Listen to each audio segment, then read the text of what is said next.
Kia ora, my name's Heather, and I'm just going to start with a short karakia.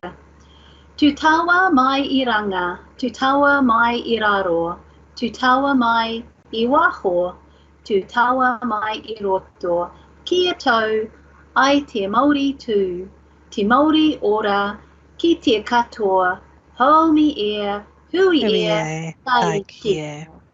I summon from above, below, within, from the outside environment to calm and settle the vital inner essence, the well-being of everyone. Be together, united. Tēnā tātou katoa, ko Maunga Waka te Maunga, ko Tuki Tuki te Awa, ko Ingarangi te Iwi, ko Tilah te Hapu, ko Caroline Tilah tōko ingoa. Nō reira tēnā koutou, tēnā tātou katoa. It's a privilege to be here today to talk about our journey and influence a safety culture in Aotearoa New Zealand. No one goes into healthcare to cause harm, and when it does happen, it is about system failures, not individuals. It is important that all of us in health support a safety culture where it is the norm for us to work together to prevent harm and improve health outcomes. Safety needs to be how we go about our normal work, not something extra we do to make normal work safe. Heather. Kia ora, ko Heather Takawengoa, ko Marahau Ahau. I'm Heather, and I'm from Marahau in the top of the South Island in New Zealand. I've been on this journey influencing safety and culture in Aotearoa New Zealand for almost 9 years, since my son Matt died of a preventable adverse event in November 2012. I still remember like it was yesterday, and I miss him every single day. I was not only his mum, but I was also a nurse working at the hospital where this happened. That day I lost my son, but I also lost faith in the health system that I've worked in for most of my adult life. It took some soul searching to decide if and when I could go back to work. Eventually I did return to district nursing. While there, I was approached by the general manager at the hospital, who told me about a video that he had watched during his training and how it had impacted his career. He asked if we could share Matt's story in much the same way so that people could learn from what had happened. So with the collaboration of the West Coast DHB, the Health Quality Safety Commission and Mobile Surgical Services, we made this happen. We made a video called Matt's Story. This is not a naming, blaming or shaming type of story at all. It's not what it's about. It's about learning from what has happened so that we can prevent tragedies like this from happening again. So I'm going to stop talking for a while and let you watch the video.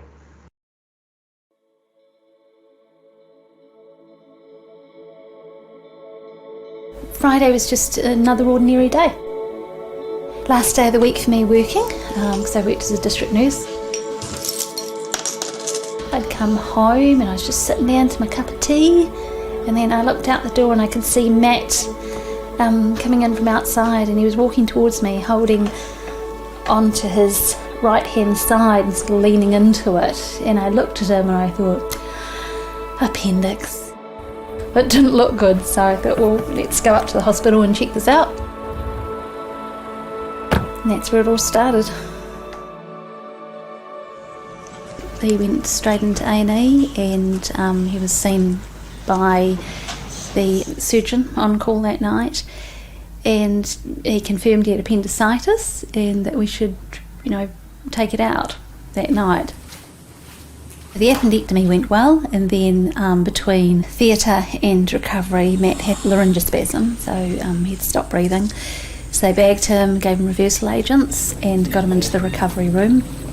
And it was taking quite a while. I was waiting outside recovery, so eventually they came and got me and brought me in and told me what had happened. Matt, he was obviously breathing, but he was very angry, and they're having trouble calming him down. And then Matt coughed up some pink froth into his mask, and I just watched the nurse wipe it out. So I said to the anaesthetist, did you see that? And her answer was, it's probably just trauma from intubation. Why would I question what she's telling me? Because I'm concentrating on calming him down and just being there as his mum. After that, they called the nurse from the ward to come and get Matt and take him back to the ward because they felt that he was good to go.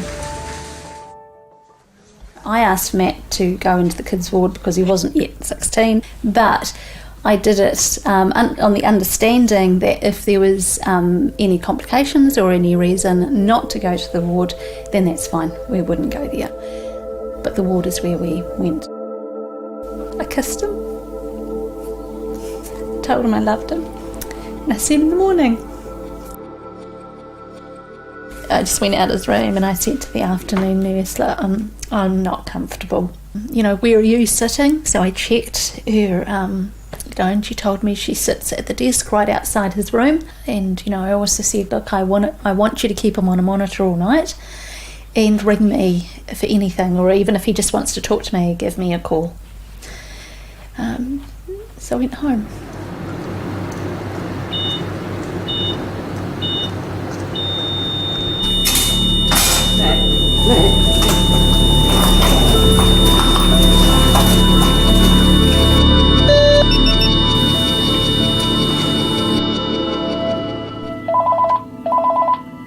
We got the phone call about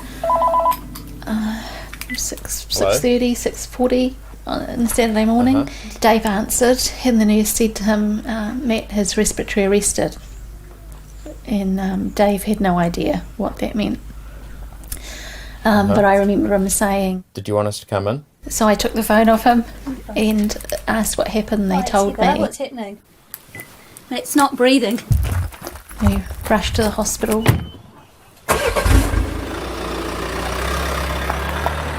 One, 2, 3, 4, 5, 6, 7, 8, 9, 10. 11, 12, 13. And when we got to his room, they were still bagging him. And the doctor, the anaesthetist, the nurses were all either working on him or standing around, and couldn't believe it. He'd already had a lot of medication given when you resuscitate people. His pupils were really dilated, so at that stage we didn't know, was it from the medication that he's been given, or has he lost a lot of oxygen to his brain? We were unable to tell, because that looked really bad if you look at it from a nurse's perspective. But from a mum, I could see they were giving him an oxygen, but he was breathing with that oxygen and he had a pulse. So he was still there. Then we took him on his bed down to ICU, and the doctors were talking with the team in Christchurch about what had gone on and what's the best things to do for Matt. So they sent a retrieval team for Matthew. And it took about 8 hours to get him stable enough to be able to move. So at that stage the doctor took us into a room and talked to us and said, look, Matt's got a 5% chance of living. I'll take that chance from his mum, and he may not even make the flight in the plane. We were in ICU. There were a lot of different specialists came in, and they'd stand at the end of his bed and look at Matt. They'd look at his notes, and then they'd leave, and you wouldn't really hear what was going on. He was connected to every machine going. He was on dialysis as well. Still just trying to get him stable. It was a few days before we were able to get him to an MRI to see what was going on with his brain. Seeing Matt lying in bed was devastating, because it's not Matt. Matt never was still. He was always on the move. He loved mountain biking with his friends. They built their own tracks as well. Telling him he couldn't do something was like a red flag to a bull. He enjoyed life, tried everything, and he didn't really care what anybody thought. And then the MRI, we got called into the lead doctor's office, and he told us how bad it was. Matt had no oxygen to his brain. So he was being kept alive just on the machines. He wasn't going to survive. So we got one more night with him. And I remember asking the nurse, the amazing nurses, saying I'd love to just lay beside her all night.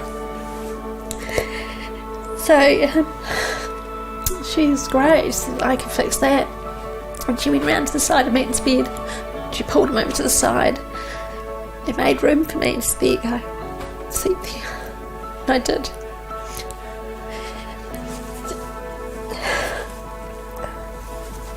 So I got to hug him all night. And it was wonderful.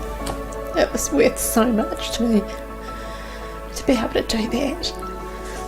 And then the following day, with a lot of family around and very close friends, they turned the machines off. And I looked at the monitor for a bit. It was slowing down. Then I just gave Matt a hug. He had me on his heart. Just listened to it. Slow down till it stopped beating. Then he gone. Yeah. It was the hardest thing I've ever had to do in my life.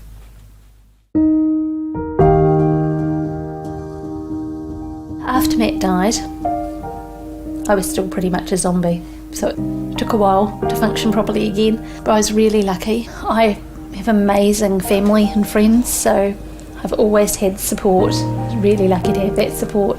I had contact with Karen Belsfield from the hospital. She was Director of Nursing there, and she kept me up to date, because I remember saying to her, just find out what happened. That's all I want. Find out what happened.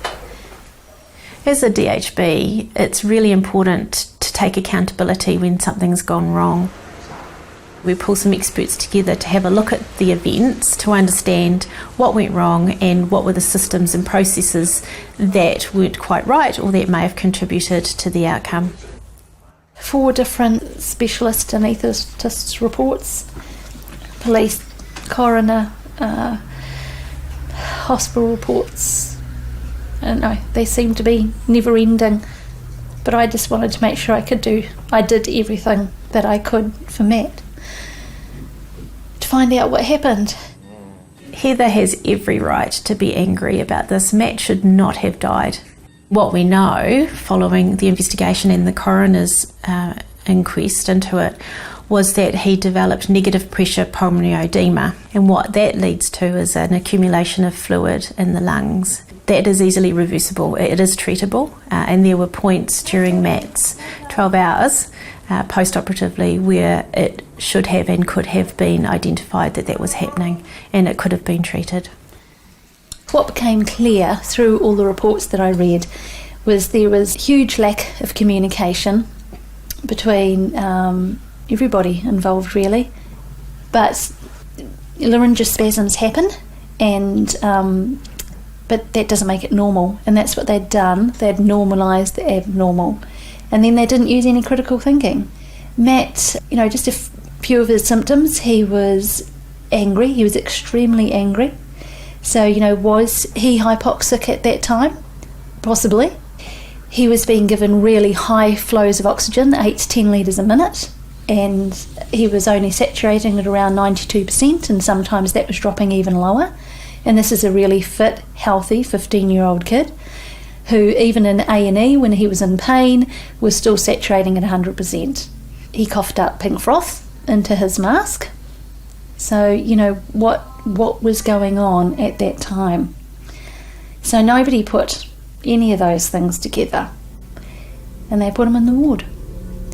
So there was a lot of indicators there, but nobody was putting 2 and 2 together.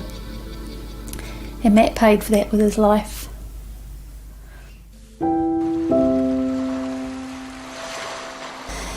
But, the most important thing to come out of it for me is to encourage other people to speak up. and for health professionals to realise how important it is to communicate and to be an advocate for your patients, because I strongly believe if people had communicated and really looked at what was happening with Matt, he'd still be alive today. And I want to stop that from happening, and all it takes is just communication. That's the biggest thing I can say. Heather's story isn't about naming and shaming and blaming, actually. It's about 4 key learnings that are applicable to any clinical practice, and we like to stress those 4 key learnings. The first is don't normalise the abnormal, because there are dangers in normalising the abnormal. The second thing we talk about is documentation, and clinicians get tired of hearing it. Documentation is important because it helps us think through what might be happening for the patient. The third point is the importance of critical thinking. It's important that all of the time we're thinking, what might this mean? What's going on for the patient in this moment?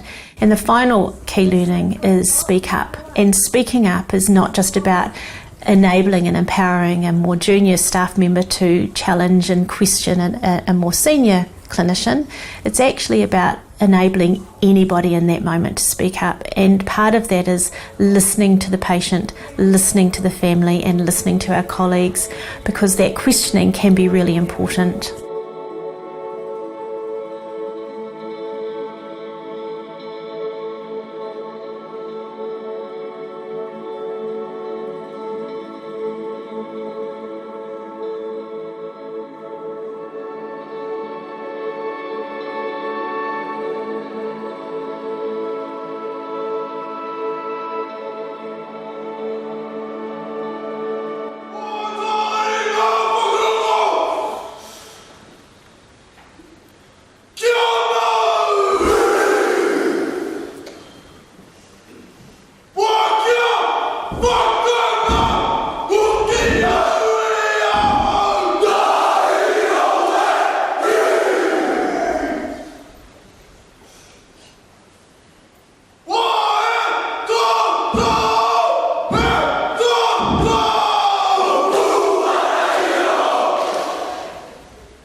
Reflecting on where we were at 9 years ago when Matt died, it was just the beginning of a 3-year battle for my family. We just wanted answers, but it was so complicated, and I know many people would have just given up. I'm a health professional, and I still found the process hard. My husband isn't a health professional and really struggled with all the jargon. He just wanted things explained in clear, simple language. I was mindful too that the staff were significantly affected as well. We lived in a small West Coast town. The DHB completed the review within 3 months, and I was very well supported by the Director of Nursing for the West Coast DHB at the time, but the process with the HGC took 2 years, and it was very impersonal, and the coronial process took 3 years. Working in health, it has felt compliance-driven and more of a tick box exercise. Private hospitals listen to what you want, but then I guess they are more service focused. We forget that the hospital is a scary place, and it's like we leave our dignity at the door. We strip people of their mana. We give them a hospital gown. Patients in their whānau need to feel safer to speak up and be heard. Thank you, Heather. So prior to starting at the Commission 3 years ago, I had worked in quality for 13 years in an acute tertiary district health board, where I had coordinated many adverse event reviews. Shortly after starting at the Commission, I attended our 2-day person-to-person adverse event education program and saw Matt's video for the first time. It really hit home. This is about people like Matt who died of a preventable adverse event and the impact this has. We have a duty of care that when things go wrong, we are transparent about that, review what happened, and put in place system-focused changes that minimise the risk of preventable harm reoccurring. So today we will be focusing on how nationally we are building a resilient healthcare system in Aotearoa, how we are improving capability regarding a human factors-based systems learning review methodology and the use of a restorative practice approach, the direct engagement with the health sector staff and helping them know that what they can do within their own personal sphere of influence to contribute to building a safety culture in their organisation. As a Crown entity, we do work collaboratively with our Ministry of Health, and in particular for today's presentation, 2 of our regulators, the Accident Compensation Corporation and the Health and Disability Commission. I do want to acknowledge their collaboration, enabling us collectively to positively influence our safety culture in Aotearoa. So just a little bit about the role of the Commission. The Commission came into being in 2010, 2 years before Matt died. We are a Crown entity as defined in the New Zealand Public Health and Disability Amendment Act of 2010.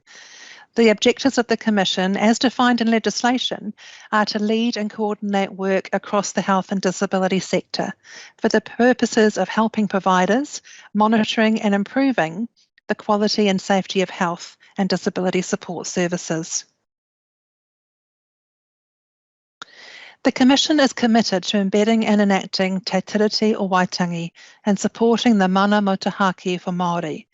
This is outlined in the Commission's Statement of Intent and the vision, Haora Kunga Mō Te Katoa, Health Quality for All. This is enabled through the enactment of Te Tiriti as follows. Ka Wanatanga, partnering and decision-making, ensuring informed and shaped equally by tangata whenua and tangata te tiriti, worldviews and perspectives. Tino rangatiratanga, recognising Māori authority, supporting tangata whenua-led processes, actions and decision-making through shared power and resources.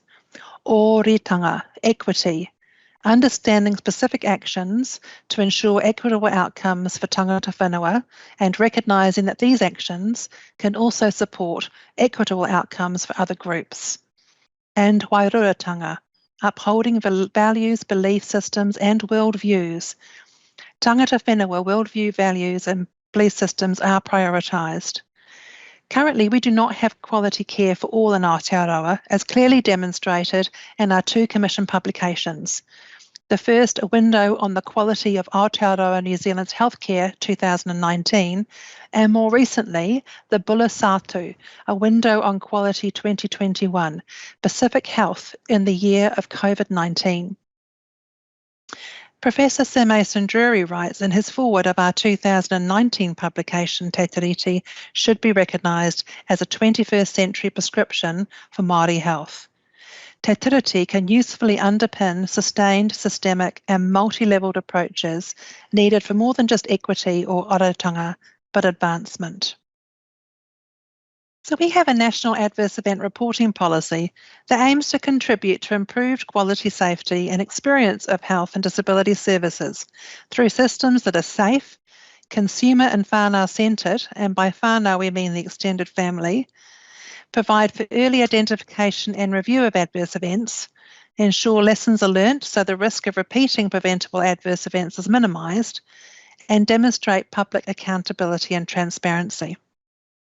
When we talk about an adverse event, the definition we use is an event with negative or unfavourable reactions or results that are unintended, unexpected or unplanned. The harm that occurs can be sensory, motor, physiological, psychological or intellectual. So how are we doing? Completion of the research into whānau experience of adverse events really challenged us. The purpose of the research was to better understand Māori experiences of adverse events, guide sector improvements and service effectiveness. So 5 key themes were identified. The first, communication issues. Whānau were not updated or informed about what was going on with the care. Perceived lack of care. Whānau considered the care they received was inadequate. A lack of general respect. Whānau views were strong about the general lack of respect, including a real lack of empathy. Cultural safety and culturally appropriate services. Culture was not included or considered at any point of their care. And finally, whānau views to improve the system. This is a major theme that adds value and insight into elements of change that may improve the safety and quality of care provided to whānau. So we completed a review of the current policy to evaluate if the policy considers or includes the principles and articles of te tiriti. Overall, the evaluation highlighted that te tiriti was not considered or included throughout the development of the policy. This is being addressed this year. So we want to explore further how our health and disability sector could collectively create the conditions for system resilience in Aotearoa. As highlighted in the research, by utilising Māori worldview ideologies to drive change, we can create wider opportunities in understanding how to keep everybody in healthcare safe. Working through our understanding of resilient healthcare Aotearoa, we identified the close relationship between resilient healthcare concepts and te ao Māori worldviews. We also understood that while up until now we had focused primarily on physical harm, much more needs to be done in recognising sensory, psychological and intellectual harm. What we saw during COVID was resilient healthcare in action. Our spin-off article focuses on how Māori responded to the unique needs of their communities during the peak of COVID-19, as 2 Māori organisations share the lessons from their success.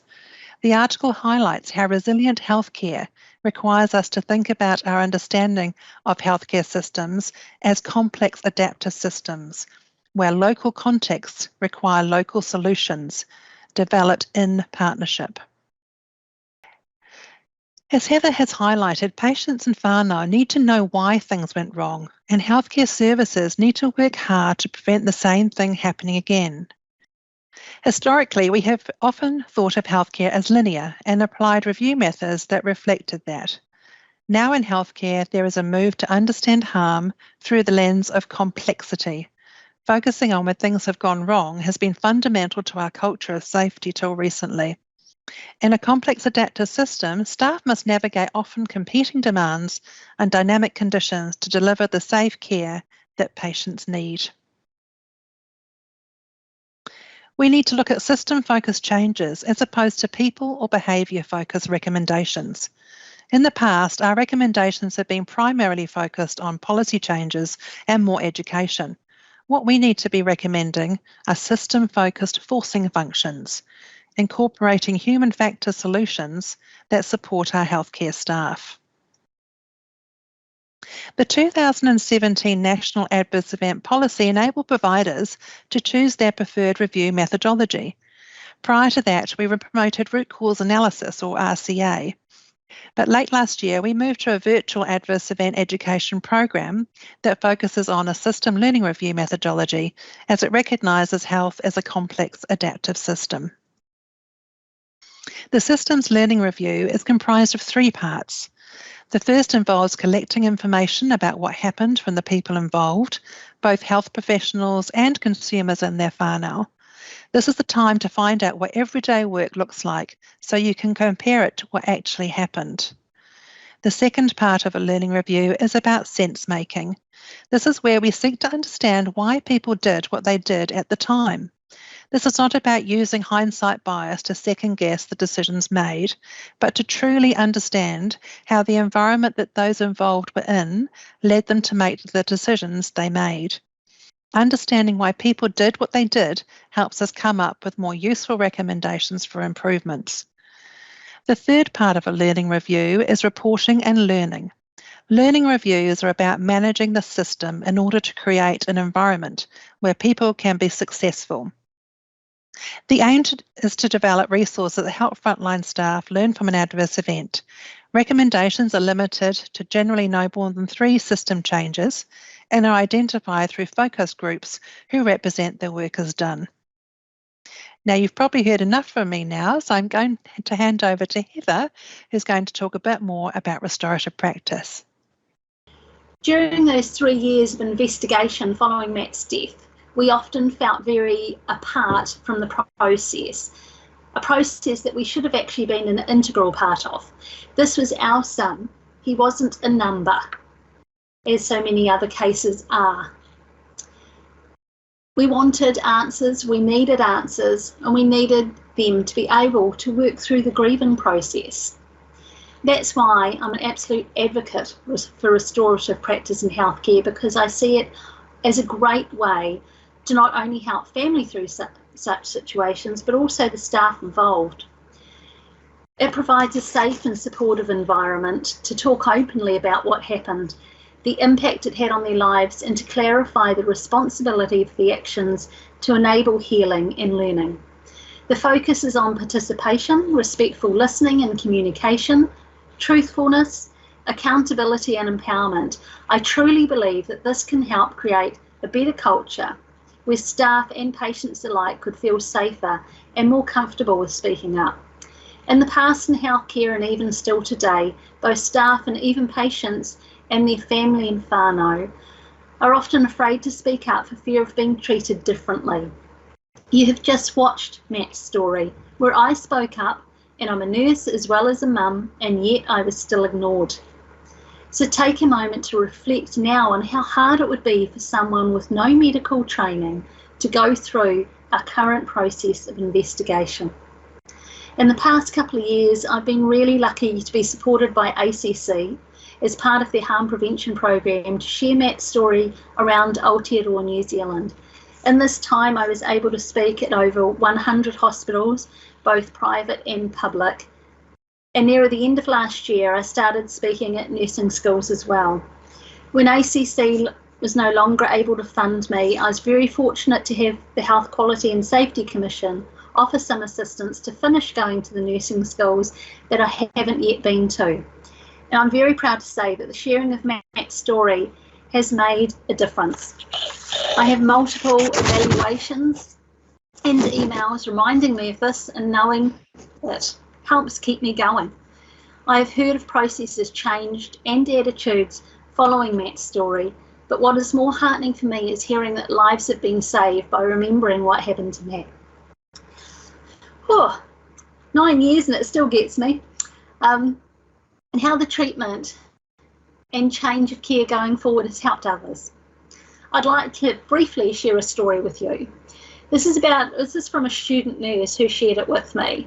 She was with her preceptor and she was picking up a patient from recovery. When they assessed the patient for transfer, the nurse didn't feel that the patient was stable enough to be in a ward environment, so she refused to take her back to the ward. It's the right thing to do. The PACU nurse disagreed and wanted her in the ward. The charge nurse came from the ward to assess the situation and the patient and agreed that yes, she wasn't stable enough to be moved to a ward situation. Unfortunately, the PACU nurse still disagreed and wanted the patient taken to the ward. Now, I also understand from the PACU nurse's point of view, especially in a smaller hospital, they can do some really long hours and there's not always somebody available to come and relieve them in their shift. So I can understand both sides of this. Unfortunately, she still wanted this patient to go to the ward who was not stable. Enter the anaesthetist, who was also now called to assess what was going on.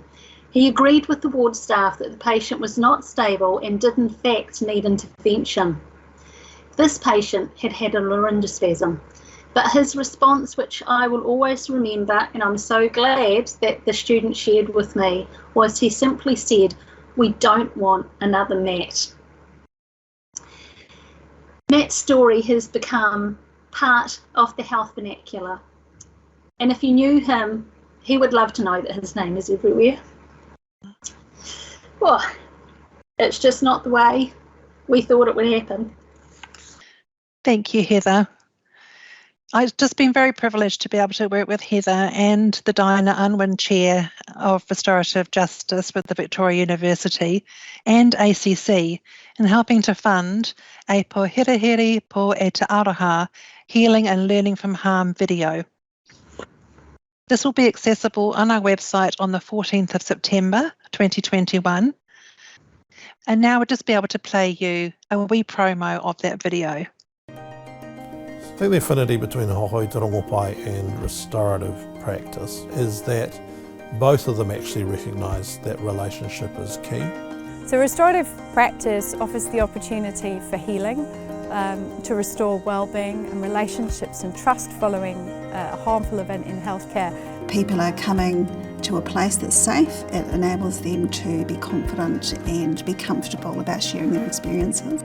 The most powerful element of restorative practice is listening. It means genuine engagement in people's stories. So that we can together come to some conclusions about the actions that would actually make things better.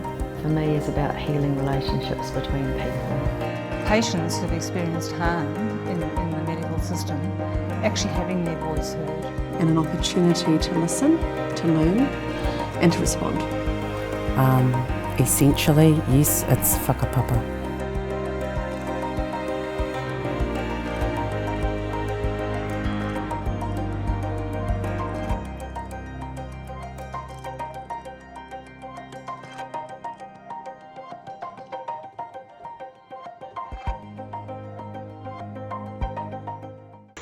When making Matt's story, Karen and I came up with what we thought were the four most important learnings from this, and in collaboration with the Health Quality and Safety Commission, it has now been embedded in their sphere of influence, as you can see from the slide.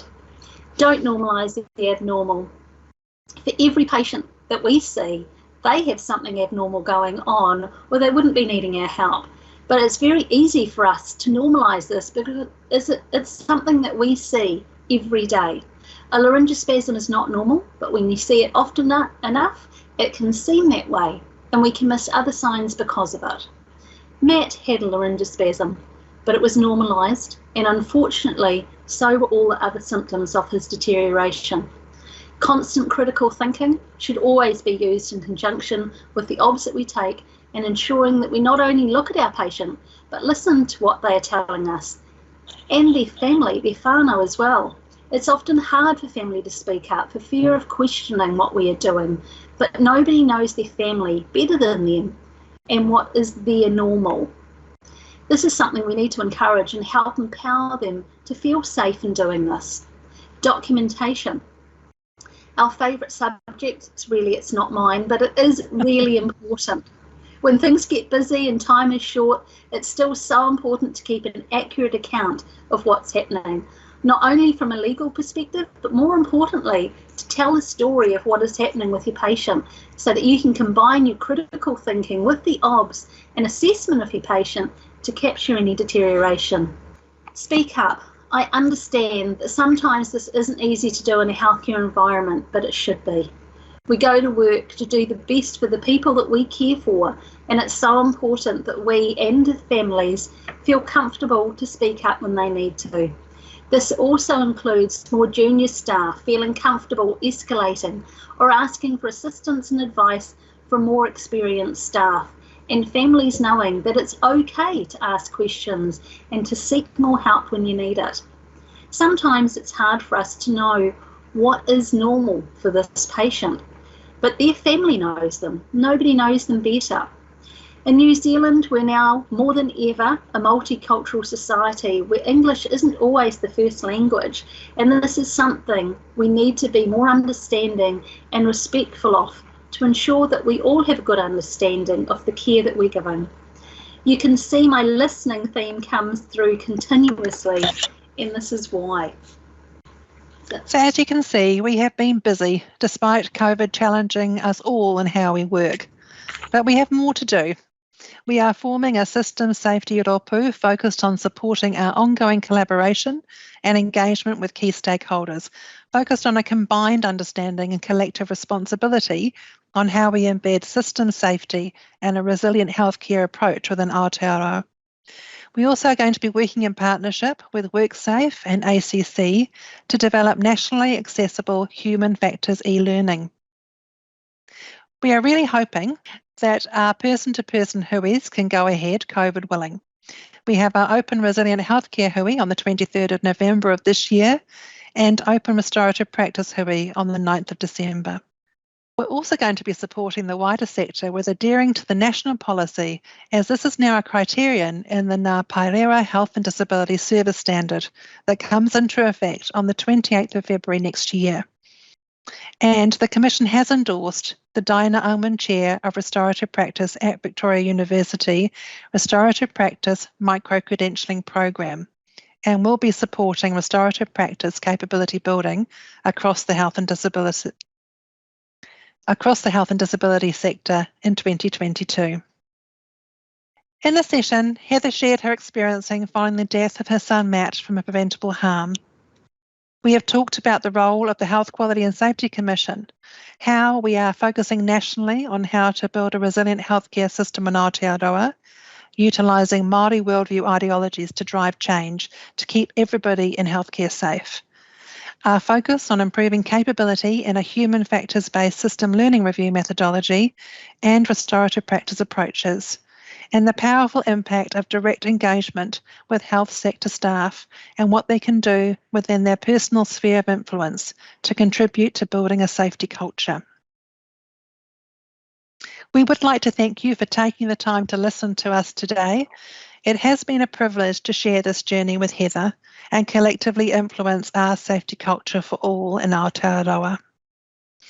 Heather?